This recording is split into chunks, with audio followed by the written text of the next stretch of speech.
Hey YouTube family, how we doing? How we doing? Slay Maya's here once again.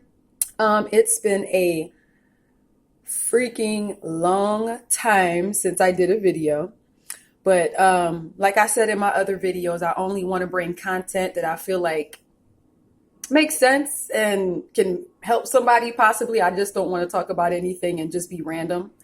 But before I start today's video, uh, the lesson of this video is when life gives you lemons, like Beyonce, we make lemonade. So, this video is going to be on fake friends and, fake people, but fake friends. People who are around you and you think that they're your friends and they're there for a good reason. And I had an experience that was kind of traumatizing, a little bit scary too, because I was like, I already know. Oh, this is my coconut bar that I'm having, by the way. I got to go to work in a little bit. So I decided to have it on camera. I was going to do the whole lunch thing, but that was weird. So I had this experience and it was it was like crazy. Like I didn't get beat up or anything, but it was just so long story short, I knew this. Well, first off, I'm not going to say her name. It's about this girl. Two people, but I'm gonna speak specifically on this girl because her behavior was just so crazy to me. It was to the point where I started thinking about fucking Selena or something. Selena, the Mexican singer, how she got shot and everything. I was just like, wow, that's how these kinds of things happen. You gotta watch people. You guys need to watch people. So long story short, I known this girl since high school. I'm a singer. I'm sure if you watch my videos, you might know, you might not know, but I'm a singer. I'm a songwriter, amongst other things, but that's my main love. That's what I love to do the most, sing and write. So be quiet, Chubby. So I known this girl since high school, but it wasn't like we were besties or anything. We weren't best friends or whatever. I just knew of her and I knew she's a singer too. And I just remember at that time admiring her and thinking, yo, she's so bomb, she kills it, whatever. And, like I said, it was just we were cool, but it wasn't like we were hanging out every day. Hey girl, whatever. We just liked each other. So, school ends, fast forward a few years, not even few, 10 fucking decade. Cause we graduated high school a while ago. I do music, like I said, and I was being managed at the time by my friend. And he one day came to me and he was like, yo, Slay, that's my artist name. He was like, I got this singer and, I think it would be nice for y'all to collab. And he told me her name. Let's say her name is Gina. Her name is not Gina, but let's just say her name is Gina. Her name is Gina.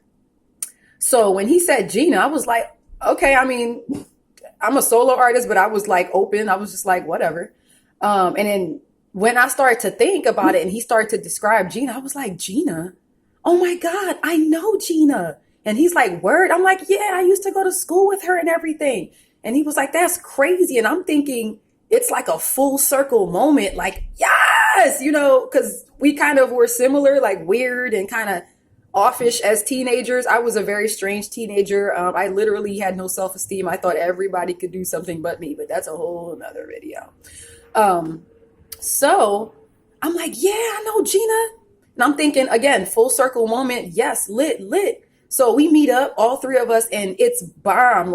I'm literally vibing with this girl super crazy. I'm really feeling, because I don't have a lot of girlfriends. It's not my doing. I would like to have them, but I get nervous sometimes because some girls are weird, insecure or whatever. And I'm just looking that's weird because I used to be like that when I was young. And I was just and you feel the need to down yourself a little bit to make people comfortable. And I'm just I'm just going to let God bring them to me, so whatever. So I didn't feel any of that with her at first. I felt like it was just like, eat some of my bar here. I felt like it was a genuine connection. I think I even called her my musical soulmate or something. I was like, you tried so well. I was just like, that's crazy. So we all start working together. Like I said, I had a manager at the time. And we were cool. Everybody's doing their thing. We're working together. We're doing shows, having a good time. And then I started to notice like some weird things about her. Like, for instance, we were doing a show in the park. We were both singing. We were singing the song When You Believe by Mariah and Whitney. We were singing the song, and I remember it was a nice day that day. We were both on the stage singing, and my manager was there watching us. And after we were done singing, she ran off the stage, like crying and everything. And I'm just like, immediately, my intuition spoke to me. And I was just like, but I immediately shut that down because I'm like, I was thinking like, is that ego? Like, who do you think you are for someone to feel weird about whatever the case may be? And I really shut that voice down, which I do a lot, which I'm learning. Stop doing, because that voice is my intuition talking. And I feel like every time I really didn't listen to my intuition, I got into a lot of trouble. So we ran after her and we asked her, what's happening? And she told this whole like story about how this reminded her of her, choir teacher or something. He passed or something. And she said it reminded her of him. So I'm like, oh, okay, whatever. It sounded crazy, but I was just like, we were all like, okay, whatever. So time goes on and I started to notice like, when you have conversations with her, she talks like a lot, a lot. Like it's to the point where you put the phone down and you don't even say anything and she's running on 20, 30 minutes. And I'm just like, it was kind of annoying. I was just like, you can't have a conversation with a person like that. You can't get in. So me and my manager, we had a fallout. So we all disbanded or whatever. This was like 2 years ago. That was a whole situation. We disbanded and I just started doing my own thing. So fast forward 2020, presently, me and my manager / friend, we were friends or whatever. And we decided to like link up and then, we all had a good time. Me, my manager and Gina, we all linked up. We had a good time. And then I was just like, I miss the old times when we all used to hang out together before like everything fell apart. So I remember going home that night. Then I text my manager and I said, you know what? I think I want you back on the team. Like I want us to be like a unit again, because that vibe was like fun. And I missed that, I guess, because I felt like, yeah, this is like old times. And he's like, I never left. It's 100, whatever. So when she's like, yeah, because I'm working on a project now called Expose. It's an EP that I'm working on. And she has music that she wants to be working on. And there's times that we sing together. But it's very clear I'm a solo and she's a solo. So what made me make this video is this moment specifically. There's a couple other things that she did, but I'm afraid to say because I feel like if I really like, it's hard to not say details. People will really know who she is. And I don't want her husband coming across this shit and her kids, and whatever and seeing. So I'm just going to try to keep it as low profile as possible. So fast forward 2020, like I said, we're all cool and hanging. We start doing open mics again, having a good time. And again, I started to feel this like weird vibe, like particularly because of her talking so much all the time. And when she was talking, it was literally about her. So you could literally be like, the sky is blue. Oh, I painted the sky blue too. Oh, I don't eat meat. Yeah, I plan on going on a vegetarian diet too. Weird ass stuff. And I just started to like, again, I shut that voice down. I shut that voice down. And I was thinking to myself again, maybe I'm tripping. Maybe I'm tripping, but I've done this, like I said, many times in my life. And every time I think maybe I'm tripping, it's almost like a battle within me because I know I'm not tripping. So fast forward, this was like last Monday. So remember I told you there was an instance we were performing at a park where we were singing together, right? And when we were done, she ran off the stage and she said it's because she was reminded of, choir teacher, whatever. So, this past Monday, we were at an open mic and it was just me and her. And I met up with her. Everything was cool, normal. And I will say this. She has an air of like, you can tell uncomfortableness with herself. And I myself noticed that. And I'm a sister type of girl. So I'm always like, yeah, you got it, sis. Believe in yourself, do what you do and go get it. That's the type of person I am. So I saw that and I was just like trying all the time, like bigging her up.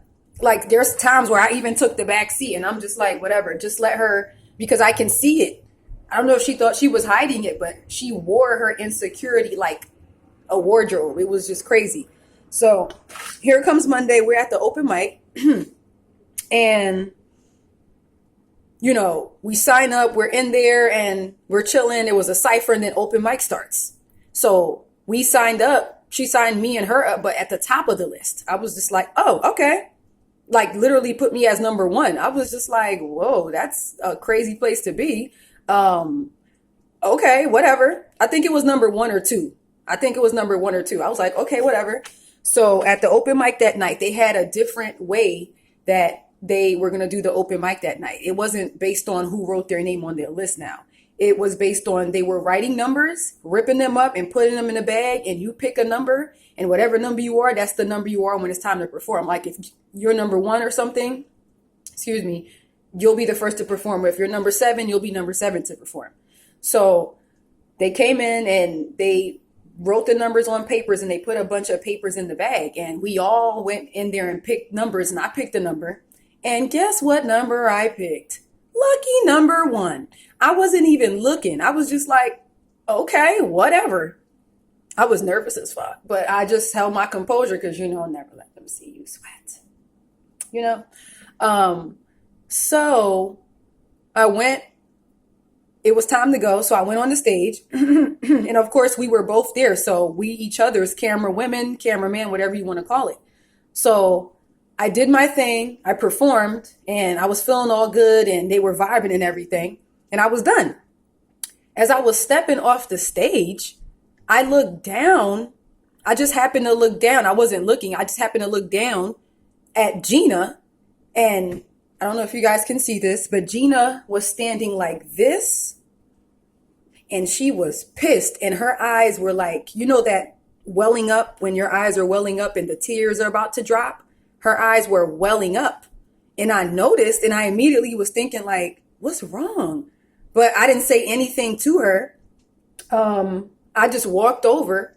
My phone's about to die, so I'm going to try to make this fast. I just walked over and I didn't even say anything. She just looked up at me because she's smaller than me. She was just like, I'm just thinking about my grandfather. And I'm just like, she did tell us like during the week that he's in the hospital or whatever, but she only talked about him like maybe one time. And I was just like, why now are you thinking about him? She went into this whole thing where I'm going to do this song. I'm going to do this Corinne Bailey Race song and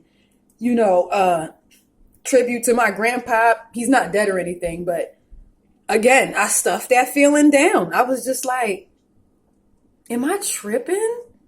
So I let that slide, whatever. We go home, next day's cool. So I am on the phone with my cousin. Let me stop this video. Hold on.